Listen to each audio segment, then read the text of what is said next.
have any questions during the show, please call 781-837-4900. We love to talk real estate. Follow us on Facebook, Instagram, and wherever you like to listen to podcasts at Talk Real Estate Roundtable. If you would like a one-on-one consultation with me and my team to discuss your real estate needs, you can connect with me at bostonconnect.com or 781-826-8000. Now, sit back, relax, take good notes, and let's talk real estate. And good morning to all my social neighbors. This is Sharon McNamara. I am the owner of Boston Connect Real Estate. That is the sponsor of Sharon TV. Good morning, Wallace. She's the director of operations and things that happen around here at Boston Connect Real Estate. Good morning. Good morning. How are you? Good. How are you? Good. And of course, we have the one and only Tim McKinney in the WATD studio. Good morning, Tim. Yes. Hello. Good morning, ladies. Good morning. Good morning. So, yeah, it's just feeling like one of those little bit of a sluggish day. It would just be nice to wake up with the sun shining, don't you think? Yeah. Yeah. Couple more days. Couple more days, yeah. Well, definitely a couple more days for you. Yeah. Soon to sunshine. It's March. It comes in like a lion, goes out like a lamb. Yeah. That's true. Yeah. Still in the lion face. Yeah. Well, I just heard on the news on my way in here on WATD where I get all the best news. Elon Musk is thinking about he's for the TSA workers. I say let him do it. Yeah.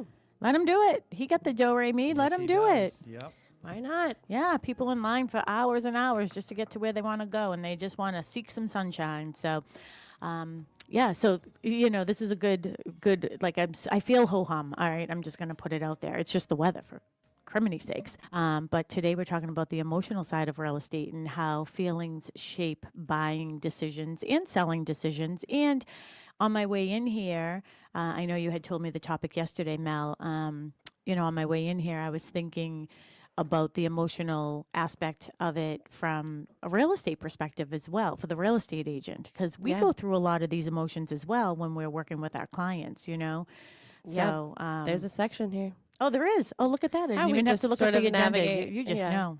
How we just sort of help guide you through. Some need hand holding, some need cradling. Yeah. And some just don't want to be touched at all. So. Yeah.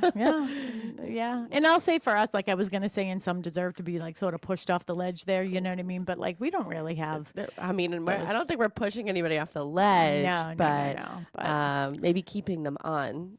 Keeping them on the ledge. Well, and I think that's important. You know what I mean? And there's a lot of emotions that go with all different types of transactions, and for me, I've been doing, recent, like this year, I've had, 4 or 5 closings with different people. And, one was, selling her home where she raised her 3 children and brought her mom in to live with her. Mm-hmm. And, that was like the emotions evolved around that. And then the emotions, like there are a lot of emotions, and the emotions involved with that or revolving around that is, exciting next chapters, but then the emotional aspect of, all right, I have someone to buy my home, but I have no place to go, so I'm going to rent. So there's another layer. And then it's finding that forever home down the Cape, which we're going to be closing on next week. And, the excitement of that, but the process of I have to move again out of the apartment, so there definitely are a lot of emotions that go along with it, and us trying to, pivot around with them. It's also about setting expectations. So just making sure that, they are aware that we are aware that it is an emotional time. You've sold 700 and something homes over in over 750, yeah. In your career. So, it can become repetitive for sure, but at the end of the day, you're helping humans and you understand their emotions, and it's going through no home sale, home buy is the same. Yeah. So that is probably 750 unique experiences, especially for those who are doing it for the first time or doing it for the first time in 50 years. Yeah. So it's navigating all of that. Essentially being a therapist. And it really is. And, and then, everybody, knows, one of my, past clients and, every week listener. He was in recently, and we're going to be putting his house on the market. So hold on, Marshfield. We have something good coming your way. So, it's going to be, someone who's moving out of state and helping with that transition. I mean, there's emotions involved around that as well. But, when I hadn't seen him, in a while. And, one of the things he said, first said was, I'm sorry about the loss of your dad. I was listening to the show and stuff. So like, as we're trying to navigate everybody else's emotions and keep everybody on track, and that's our job, is to, keep, we're very much in charge, not in charge, but in control of, all the aspects and transactional parts of the, the whole thing, buying or selling a home. But as we're also trying to sort of level your emotions through it, help you through it. There was a time in my career, Mel, I used to say, don't worry, give me your stress and I'll take care of it. I literally physically was getting sick. I'm an empath. Do you say that now? I do not say that anymore. I had to learn how to say that and like to get rid of that, because I was, as an empathic type of person, I wanted how I'm going to help you manage your stress. Yeah. Right. And I think knowledge. That's a better statement. Yeah. Yeah. Knowledge and communication. Don't you think it? I think Yeah. it all comes down to communication. So long as you're always communicating, that should always help people. But I just wanted, like with last year, I was going through a lot of emotions myself. I had to take a lot of time off, with my dad in, May. It was April, May, right after Easter, and then again in December, right before he passed. There was a lot of emotions. And you, by the way, saw it across the hall from me, all the calls and everything in between that no one really knew about, right? And it was a lot, and the emotions of that. But I will say, I certainly won't talk specifics about certain things, but remember I said I have no regret about spending all that time with my dad. So this is the emotional part for me as a real estate agent. I have no regret that I spent that time with my dad. I had to, right? Yeah. Like, as he had life. And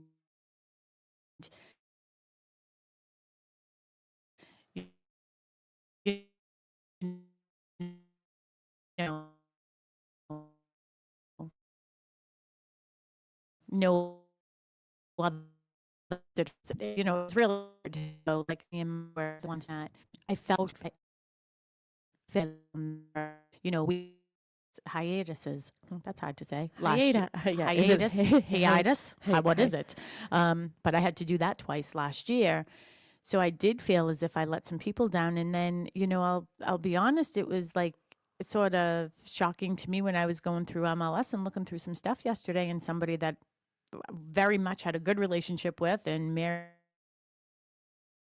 was following up with in my absence and everything. I mean, I was busy, that they chose to list their property with somebody else. And as much as I respect that from a professional standpoint, I knew I could only do what I could do. It's still the emotional part of that was, well, wow, I really felt like I had a good relationship with that person. And I wish that they had at least just called me and said, Sharon, I'm listening to the show, or, I can see different things are going on, or, hey, I haven't heard from you. What's going on? I don't think that that's on you. And I'm not just saying this because, obviously because you I love you. But here's the thing. It's harder for people to pick up the phone and have that conversation. It's hard to say, hey, I know I have a connection with you and a relationship with you, but I'm going to sell my house with somebody else because you have to tend to your father. I mean, nobody wants to have that conversation. So a lot of people just avoid it. So unfortunately, sometimes people do ghost you in real estate and then end up going in a different direction and just not having that clarification of like what I could have done better. Because had you asked her the question, was she supposed to say, not be with your dad? Yeah. No. And that's what I mean is like, and that's what I'm saying. I mean, there are so many emotions. I mean, think about it from her perspective as well. And his perspective is, we really did have a good connection with Sharon, her husband. I was over there several times over the past several years. Yeah. You know what I mean? And again, like, at the end of the day, they chose a very good agent. I really have high regard for like, it has nothing to do with the transaction part of it, the work part of it. It's the emotional part of it that sort of hit me in the gut yesterday, thinking in my head, wow, because I chose to take care of the person who meant the most to me in my life growing up and everything else, I made that decision to be with him until the very last breath. That was the reason why someone didn't choose me and pick me, and I still have no regrets. Well, I don't even know if that's necessarily the case because Mary was following up. Yeah. So it is, it is. I mean, we're being real here. This happens in real estate. We get it. We think that it is important for everyone to, whether you're a buyer or a seller, to interview multiple agents and 100%. make sure that you have that connection with them. But when you do, have a relationship with somebody and you sort of nurture that for a little while and then all of a sudden you're gone. Well, the photography was set up. Yeah. Like we had the photographer set up. Like this isn't like, oh, you're one of many. We have the photographer set up. Yeah. I mean, it's unfortunately it happens and it doesn't get any easier as, after 750 homes, it still stings. Yeah. But again, it isn't about not getting it's a not listing. about, it's not about getting the listing. Wow, like I just read that all wrong, But yeah, I mean, people do strange things every day. Yeah, I know. People are strange, know? And here's the truth. I mean, the truth of it is it actually came on last year and I didn't even notice it because I was with my dad. You know what I mean? Then it expired and then it came back on the market, So like I didn't even it wasn't even in my radar. I was focused on my dad. And again, zero regrets for that. But I do want to give a public announcement. If, you were in the process of getting in touch with me last year and you felt as if I fell off the earth, please know that is not how my MO and my work standard and my professionalism. So please, have a little grace with me. And if you've moved on, I 100% respect that. But I just feel I need to apologize for maybe not being there 100% for the people who perhaps needed me. Liz, our listener here on the South Shore, says that's awful. She deserved at least a phone call. Thank you, Liz. I appreciate that. Liz is always on my side. Liz really is always on your side. Yeah.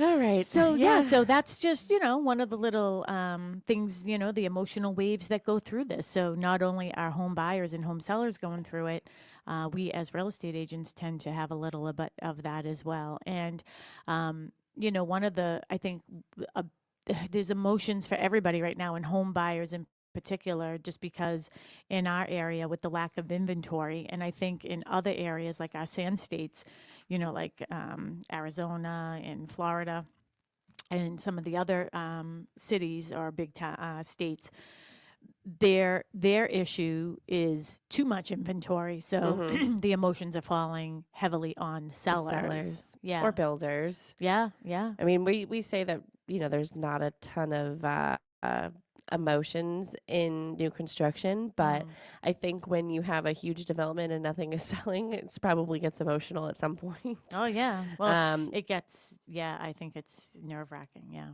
Yeah. Emotions.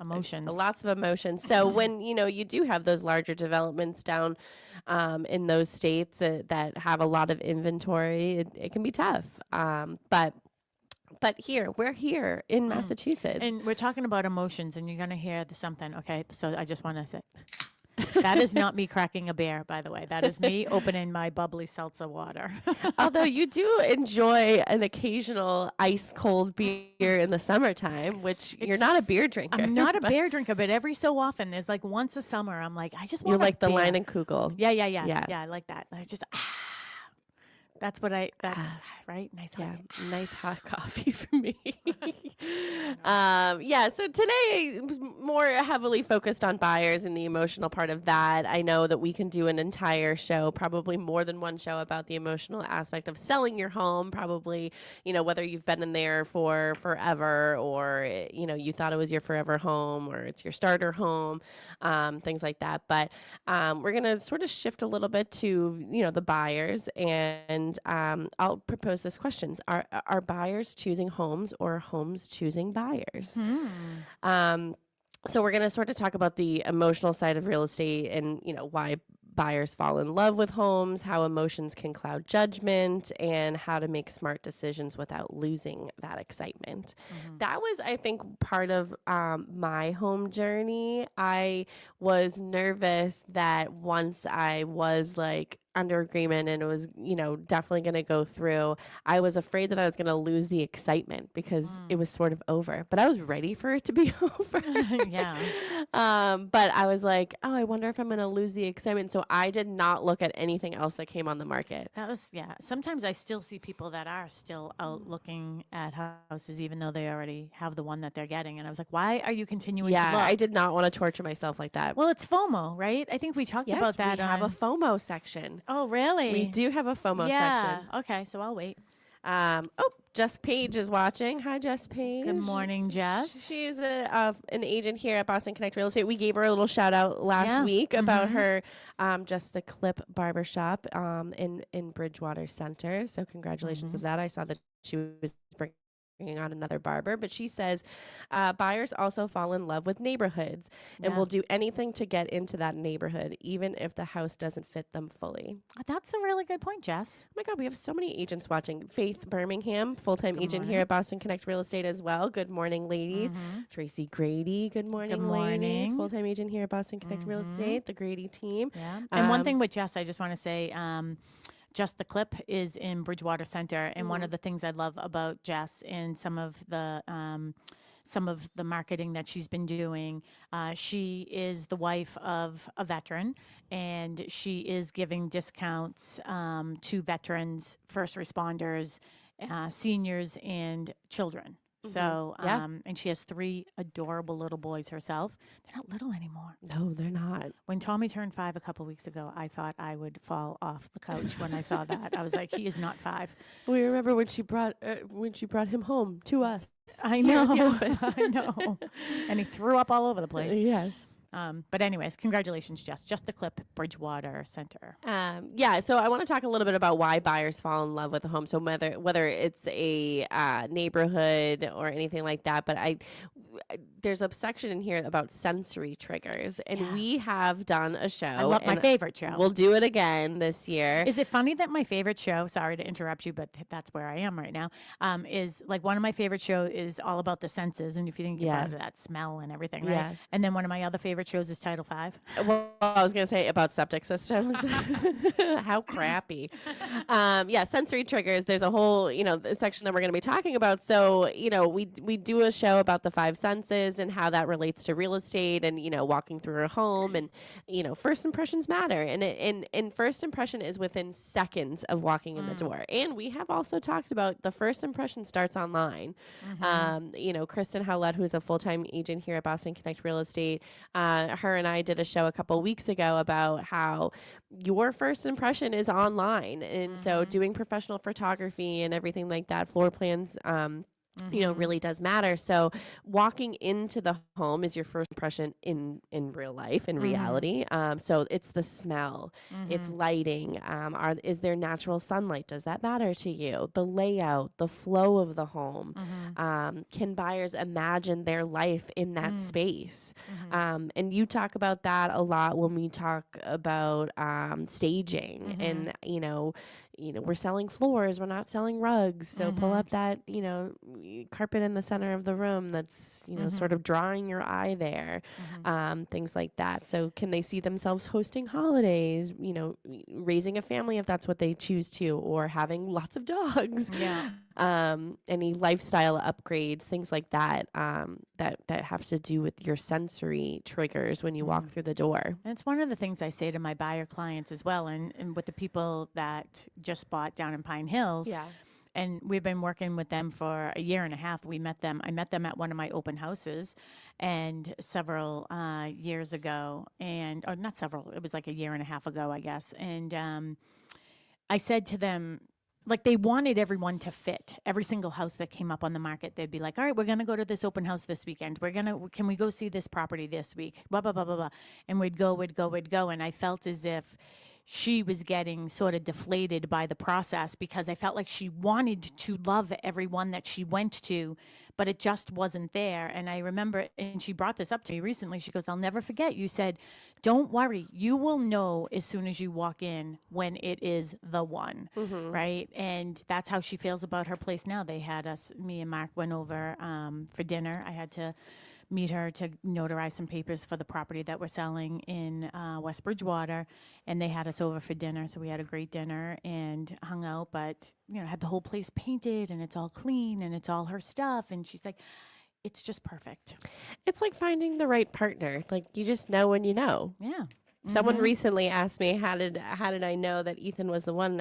And I just sat there for a second. I said, well, I've never been asked that question. I never really thought about it, but he's my best friend, and I don't want to spend a day without him. And that's how you sort of know. Well, that's not happening on The Bachelorette these days. Holy moly! I caught up know. on that scandal today. Well, it was kind of a scandal that she was the Bachelorette anyways, and now none of those guys are going to be on TV. Sorry about it, buddies. All that wasted time. All that wasted time. Yeah. But, like I said, about the sensory triggers. So buyers don't necessarily see the home. They see the future life that they have in that home, or at least some do. Yeah. So, that's imagining, again, the holidays in the dining room or the living room, or, kids playing in the backyard, or dogs running around, or your cat perching in the and I in think the window. We've always sort of had that mindset of, and that's why when I'm a listing agent and I know my hat always flips over to that side of a transaction, but as a listing agent, I've never taken my remarks. I mean, we get 1,000 characters or something. I've never made that like colonial 4-bedroom, 3, 2.5 baths or whatever. I always make it more about the lifestyle because that's what people are buying. Yeah. And like we said a little bit ago, buyers describing sort of a gut feeling, or you telling your buyer, you're going to know. There is a gut feeling that you're going to know that like this is the one and you don't want to let this go. And then the emotional part, the emotional purchase comes into play. But, sometimes that this is it moment can sort of override your logical part. Yeah. And that's when the agent comes back into play and it's like, okay, we got to show you the numbers.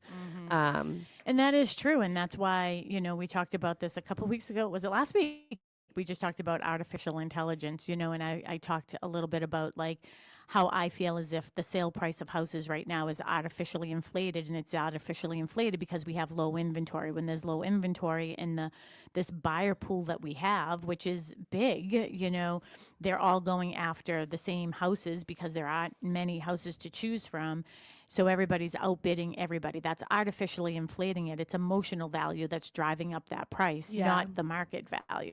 Well, the emotional part of it too can sometimes blind you of like layout, like maybe the layout's not going to work. Like, going into a home and just falling in love, automatically because it's available. You sort of sometimes you could stop, I said just the rug, like your eye stops there, your eye stops. Oh, there's a, there's a wall there, but the limitations that property might have, things that you can't change, like location. You may fall in love with a home, but it might be not in the greatest location that you prefer. So overlooking some of those things. And I try to tell people the opposite of that, to be quite honest. Like I always say, you can never change a location. You can always change a house. Yeah. I'd much prefer that somebody chooses the location that they really want and really can see themselves in, whether it's short term or long term, because you never know where life is going to bring you and where those chapters are going to bring you. So I think knowing that you're in an area that makes the most sense, like if you fall in love with a house because it checks all the boxes, but it's an hour and a half to your job. Yeah. Think about that. It takes me 8 minutes to get to work, and I love that. I'm surprised it even takes that long. How fast do you drive? And that's a lot. That's a long time from your house. Okay, I'm not going to put myself on blast, but I will put myself on blast. There was one time I got pulled over for speeding coming to work. And I'm like, I need to relax. It only takes me 8 minutes. Nothing happened. Thank you. Yeah, I think it took me 3 minutes to get here today. I hopped in the shower at 7:30 this we morning. know that you're on 2 wheels coming in. So it is a good thing we don't have to drive to Marshfield. I mean, we love you, Tim. We would love to see you in person. Yeah, but I we would actually just want to. Can we go into the studio sometime, Tim? Can we come back? Just so we can hang out with you one morning. Tim doesn't want us to because he knows we'll never make it. Of course you can. We The barely studio's make it. always open from 8 to 9, please. From 8 to 9, and that's it. That is it. Well, you know. Yeah, we have other shows. Yeah. Yeah, Yeah. he said beat it. People related to you come in for the next hour. Yes, absolutely. And they might even let you stay. Yeah. Oh, but maybe we can do a back-to-back show. I haven't done one of those in a while with Alyssa. Yeah. So we have to do that. And I actually heard Michael. Does Michael do a show live on Sundays? Do you know, Tim? No, that's a rebroadcast usually of the week Saturday before. Okay, yeah. But for our listeners, if you would like to chime in here, of course, we always drag Tim into our conversations, but if you want to talk to us, feel free. 781-837-4900 is our number here. And you'll go to the studio. If you want to send us a text, you can. I think someone sent us a text message last week, someone who knew more about AI than we did. Yep. So 781-837-4900. We'd love to hear from you this morning, whether it's about the emotional aspect of things or if it's anything to do with real estate. You just have a question for us.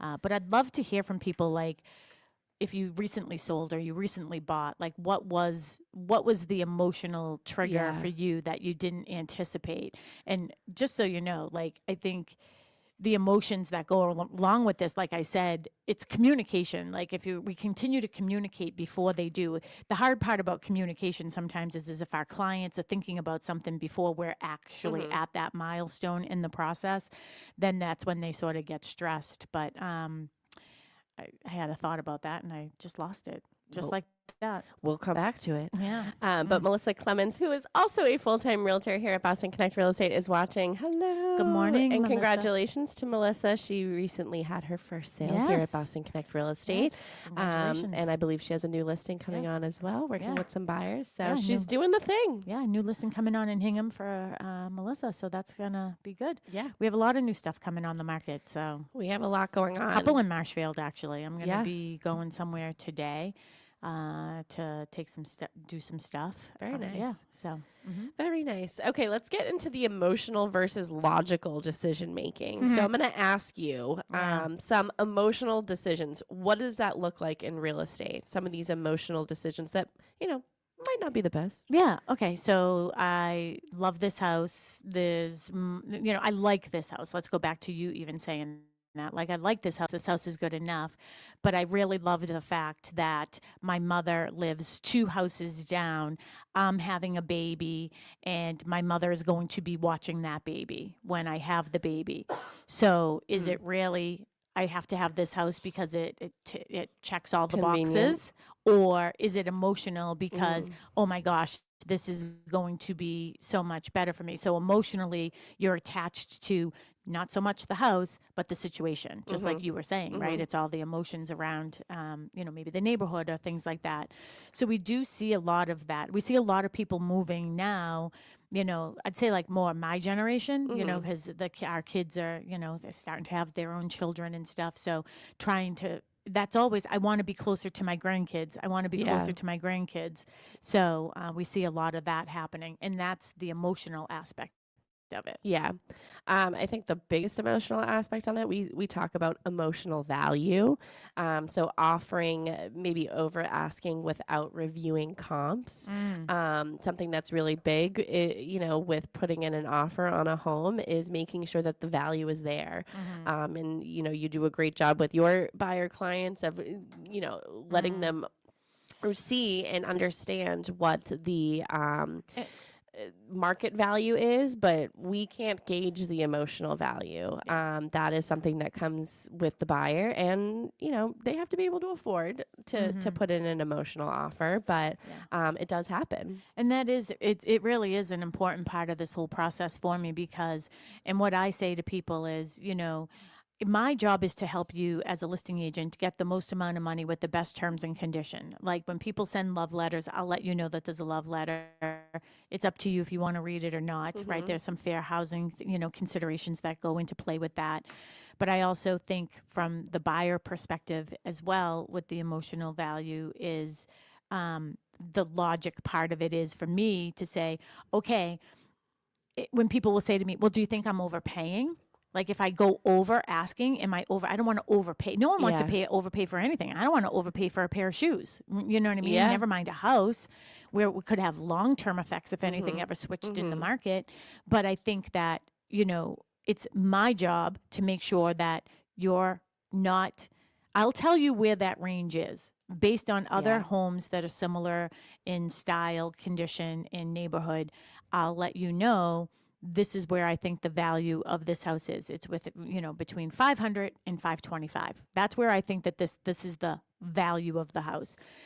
Anything above and beyond that, I do not have an emotional gauge. I can't tell you. I cannot give anybody advice. And they always lean into me and they always say, but what do you think? What do you think? Yeah. And I'm like, I think it's worth 500 to 525. Yeah. What you think after that is totally up to you. Not that I don't want to get myself like stuck in a situation where you told me that I should overpay. I'm letting you know if there are multiple offers on this property, chances are it's going to be at asking price or above. You are the only one who can gauge that emotion of how bad you want it. Because maybe you want it a little, maybe you want it a lot. If you wanted a little, go 5,000 over. If you wanted a lot, go 50,000 over. We've seen 100 over. I mean, that's what I can't gauge. And also, it's having that conversation of what happens if that property doesn't appraise at your emotional value, and having that before you even put that offer in. What are you going to do? Because the seller's going to come back and say, "Well, that's what you offered me. Can you come up? Can you come up with the difference?" Yeah. Things like that. And as a listing agent, I'm looking at that too. Hey, if you give me an offer, my client an offer, not me, but if you give my client an offer and it's, $50,000 over the list price and you're only, putting 3% down for your loan, like I know it's not going to appraise. This house is going to appraise between 500 and 525 based on all the comps that I have. So you going over, I mean, as a listing agent, I have to be very well aware of that. Now that's another emotion where if we do, another show on that is the seller looking at, wow, somebody's willing to pay me $50,000 more for my house than it's actually worth. Yeah, I'm telling you, it's worth 500 to 525. Someone's willing to give you 575. But some of the other emotions that go along with that, Sharon, was this underpriced? Nope. Yeah. This was somebody's emotional value. Yeah. And then again, having that conversation with the seller, this is somebody's emotional value. We need to have the discussion with that buyer's agent to say, if it doesn't appraise, how is your client going to come up with the difference? Yeah, how are they compensating that? How are they compensating that? Getting back to the beginning of our conversation, it popped into my head. So, with taking the hiatus last year and spending that time with your dad, you did bring on somebody to help you with one of your buyers, and that was Matt Mahoney. And he was familiar with the area that your buyer wanted to purchase in. He swooped in. He had a great conversation with her. He showed her the numbers and said, this is what the range is for that area, for that property. Anything above that is the emotional value. And your client was able to make a decision of, okay, this is what I'm willing to do for emotional value over, but I'm not going over that threshold. And she didn't. Yeah, he was really good about it. And he's really good when he does the, whatchamacallit, that's just a reminder. Yeah. If you could give me a reminder next week. So what Matt Mahoney is really good at is, let's not go back and forth. Like that's emotional in itself. You know what? Hey, this is my highest and best. He's a very matter of fact. Yeah, and that's it. If you want it, great. If you don't, you don't. And then when the seller came back and said, "Oh, I have another counter offer," he's like, "No, like you weren't getting it. Like this was their highest and best. We're done." Yeah. TTFN. Yeah. That house is still on the market. Yeah. It went under agreement, then it came back on the market. Shame on that person. Yeah. And And now again, she's purchasing something else. yeah, But and it were all worked out perfectly because this is a much better house and a much better location. But think about the emotional part of that, right? As the seller, he's like, "Oh, look at this! The first week I'm on the market, I already have an offer. It isn't full price, but I'm gonna get all kinds." So he's excited, excited, excited as a seller, as someone who flipped a property, and now it's sitting on the market and it's not selling at all. I'm not laughing at that, by the way. It's just it's ironic that it's still on the market, and his emotions are probably on the opposite side of that scale right now. yeah, I mean, it's still on the market because the market is telling him that that's not what the value is. Sometimes the market will like gently knock, Yeah. knock, knock. You're overpriced, and then sometimes it will be like, here's like a 2x4 by the head Yeah. to the head. I Like, think you're the overpriced. the only exception is new construction because that does tend to sit on the market a little bit longer because it's being built, or even if it's a model home, it's having the vision. So I think the only exception to the rule is really new even construction or even antiques. I would say antiques stay on a little bit. It takes a different buyer for that. But back to that situation, it was funny because that was literally when my father died, and Matt took over for me. So thank you again, Matt, for doing that. But well, I was in between things. I was checking, and I didn't even know what the offer was going to be and all the conversations that Matt was having. But I had a little downtime at something, and I was like, I knew the property that she was looking at, so I did some comps myself. And Matt and I came in at basically the same exact number. It was off by a couple $1,000s, for our initial offer.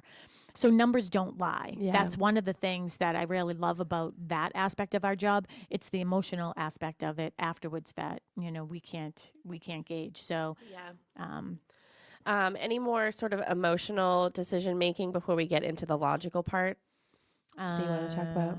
Stretching beyond budget. Just because it seems like the right fit. Yeah, I see people do that, but we never recommend that. I mean, we never want. I mean, if you're saying I'm going to give up my Starbucks so I can afford a house, you can't afford the house. Like, you just can't. A cup of coffee isn't going to do it. We've had shows on this in the past as well, where you have to be prepared. You have to have, a budget put aside. This is one of the things that actually Michael McNamara talked about last Sunday's show. Mark and I were listening. We had to drive to Dedham, and actually we'll have a listing coming on out there soon too. And I was listening to his show last week on Sunday, McNamara on Money here on WATD, and he was talking about that aspect of things is, people who stretch themselves, they're stretching to what they can afford, but they're not leaving a budget for themselves of if the water heater goes or if something happens, and you very much have to be prepared for those things, So we don't like people to stretch beyond their means at all. Yeah. Some logical decision making looks like reviewing comparable sales. So we talked about that, evaluating condition and long-term costs. So things that may come up during a home inspection. Do you have the means to fix those things, or do you have the means to fix them 5 years down the road? Understanding resale value. I know that you have that conversation with your buyers. Every time they're thinking about putting in an offer, you're already thinking about when they go to sell that resale value. And then sticking to budget and financing limits. Yeah. And that's the other thing too, is as you were talking, and I, when I just finished that other thought that I had is, the when we're talking about emotional value, then what ends up getting an emotion could be nervousness, an emotion could be resentment.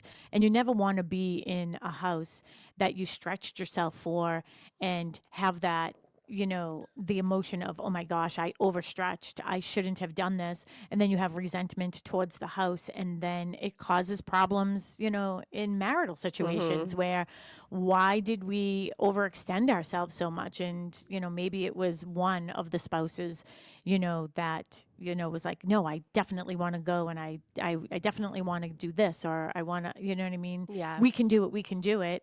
And then you have your first baby, and then you're like, I don't want to go to work. I'd like to be able to stay home with the baby. Now you can't, right? Yeah. So yeah, there is a lot of emotions that go to. I always say, if you can afford $500,000, look at 450. You know what I mean? To give yourself some room to, go over asking. Yeah. And I think the goal isn't to remove emotion from it. It's to be able to manage it, to be able to manage your emotions during the whole process. And that's a lot of the times people lean into you. But we'll get to the FOMO part of our show. Did you have something to say? Yeah, just with the managing your emotions, it's you always do a great job on the show, but today you're triggering me like with these. Oh yeah, oh yeah, oh yeah. So managing your emotions, and it goes back to communication, right? So I think that people seem very much in control, and their emotions seem very much at bay when we're doing a good job communicating. Yeah. It's always when there isn't communication that things seem to get a little out of place. Now, a few weeks ago, we had a show, and I guess the word would be went off on like some of the stuff we were seeing with attorneys and things like that.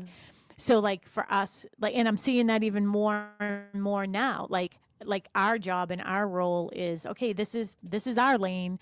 And then it's like, oh, when do we do the wire transfer? What time is the closing? Those are all things that have coming from somebody that I have no control over what their schedule is. I also feel like there's so many people involved now that I'm like, yeah, is it, like when you go to send something, you're like, is everybody that needs to be on this?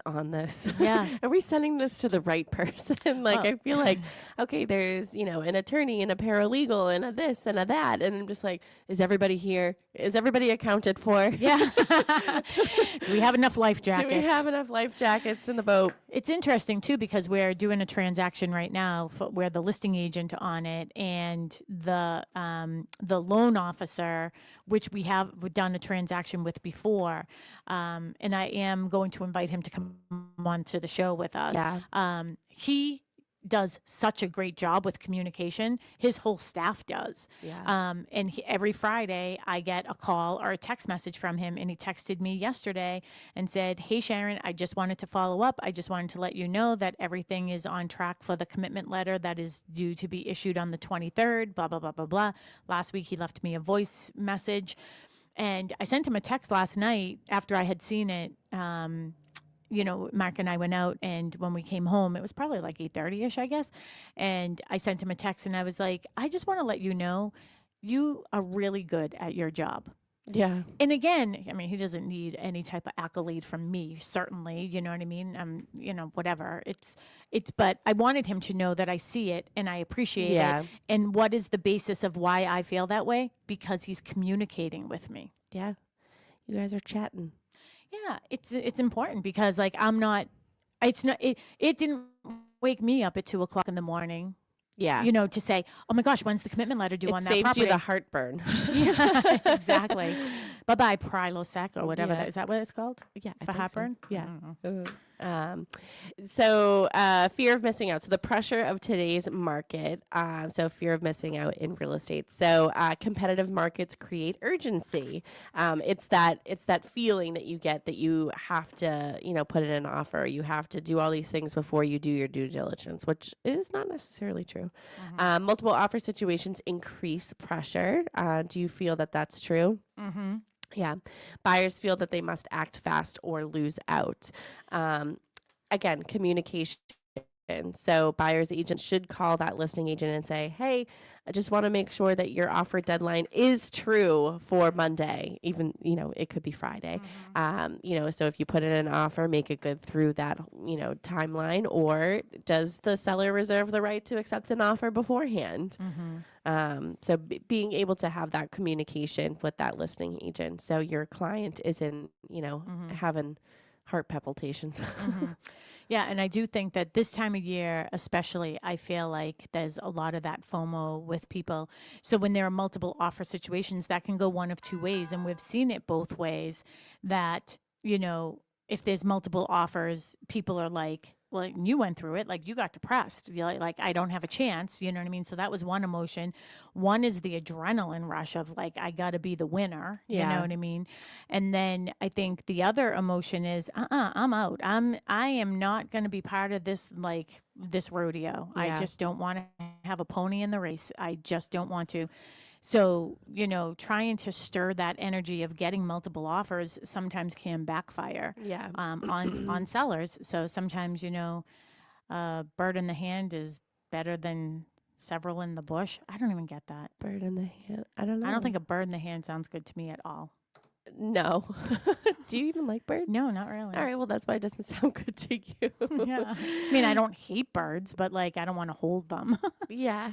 Yeah. I don't want to hold a bird either. But maybe like when you have the arm out thing, you know, some of those things that you swoop down. I think that's called a parakeet or parrot.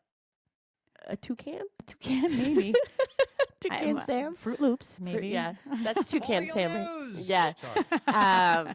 You know, but yeah, I don't know. I don't want to hold a bird. But so where pressure comes from for buyers, I think we talked about this: low inventory, multiple offer situations, offer deadlines. I just said, and then social pressure too. So it's if you're in the market with people in your life and you're seeing them win, or get their house, you want that for yourself too. But it takes time.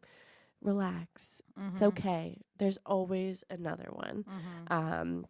So how it feels for buyers, you feel this sense of urgency, you have anxiety, and of course fear of missing out on the one. And that's the thing too, is like I really do feel for like our first time home buyers right now, especially because the price of houses right now is it's just astronomical. And being able to save to have enough for a down payment and having enough to like get even into the market is just a lot of stress on people. So it does sort of halt other chapters in your life and other milestones that you may want to reach. And I've seen a lot of people who are opting to, all right, I'm not going to rent anymore. I'm going to move home with mom and dad, and we'll save money that way. So we can then get the house, maybe get into a house that we want. But it's like, is it also holding you back on starting your family or, I don't know, job opportunities? Like, all right, I don't want to take this job opportunity because I'm living with my parents right now, but I know I'm not always going to be living with my parents.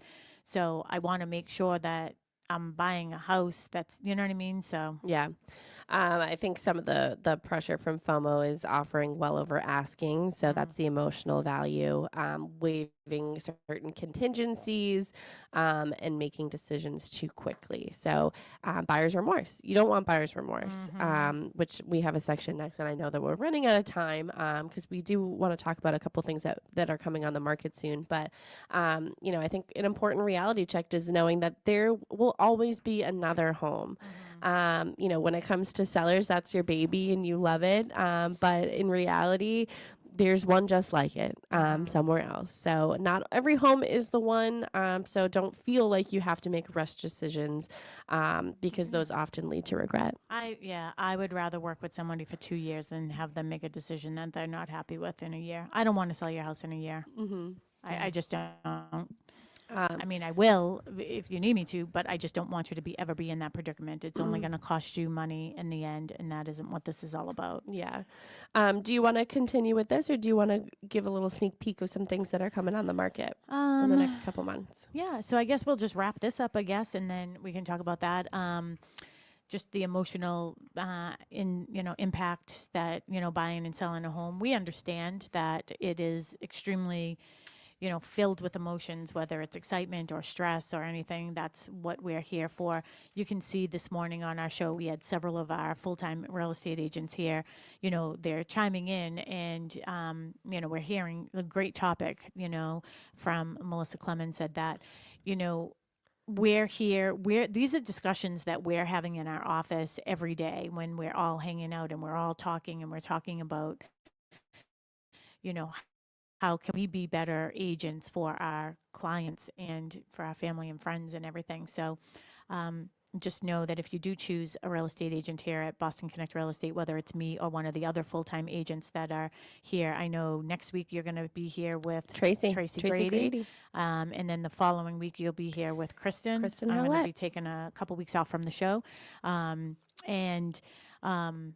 Yeah, so you can always get in touch with us. Check out all of our agents at bostonconnect.com. You can meet our whole entire team here at Boston Connect Real Estate. And of course, if you want to get a haircut, go to Just the Clip in Bridgewater Center with Jess Page. And she can talk real estate with you while you're getting your hair cut because, Yeah.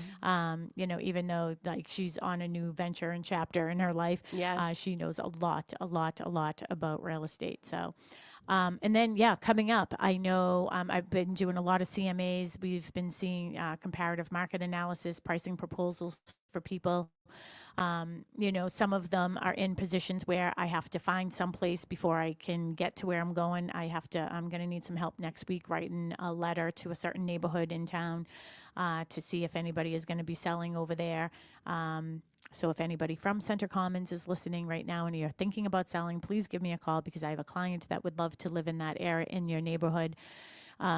So there's potentially, a 3-bedroom Cape coming on in Pembroke. There's a 4-bedroom colonial with a beautiful, beautiful sunroom, I'm going to call it. I love that in Norwell. That should be coming on soon. Right after Easter, I have a 4-bedroom colonial coming on the market in Pembroke. So if you are interested in that, you can give me a call on that. And then I'm going to, in April, Mary and I are going to be having a listing in Marshfield. And that's a 3-bedroom colonial as well, meticulously maintained, beautiful, beautiful home, really, really great location in Marshfield. And then another 4-bedroom colonial with probably one of the nicest outdoor swimming pool, in-ground pool with hot tub and cabana area. And that has a lot of the 4 bedrooms, lots of space. That's going to be coming on the market soon as well. My guess on that is right after Easter. What town? That's in Marshfield. Yeah, Marshfield. So great neighborhood. And I haven't finalized any of the prices, so I don't even really want to give any of the ranges. But if you're following the market in any of those towns, you'll probably get an idea that these houses are going to be on the market from 700 all the way up to over $1 million. So if you are in the market right now and you'd want more information, feel free to give me a call on my phone. Those are the listings I have, 781-294-4848, 781-294-4848, or Sharon at bostonconnect.com. Yeah. And you have one more unit over in Cushing Trail? Yeah, one unit left over at Cushing Trails. That's the fastest selling development that we've had with Stonebridge. We only have one left. That's on the market for $799. So that is a condo, just one left. And then over at Cochise Estates, Mary is going to be there today from 10 to 2, and I believe Kristen is going to be there tomorrow 10 to 2. We just opened phase 3 most recently, so we have some beautiful new layouts, the Meadowview Grand, which is my favorite so far. So we have those. Anybody else have any open houses or anything? Kristen Hallett's doing an open house today at 170 Pleasant Street in Whitman from 11 to 12:30. That is on the market for $799. And then Matt Mahoney has a listing, 575 First Parish Road in Scituate. He will be there tomorrow, 11 to 1. That is on the market for $820. And we have other listings in the office, so feel free to go to bostonconnect.com. You'll find all of our listings. Again, you'll find all of our agents there. And just have a wonderful, wonderful day. And happy spring, everybody. Bye, spring. Tim. Have a great day. Bye, everybody. Happy spring. Beautiful day for a neighbor. Would you be mine? Could you be mine? It's a neighborly day in this beauty wood.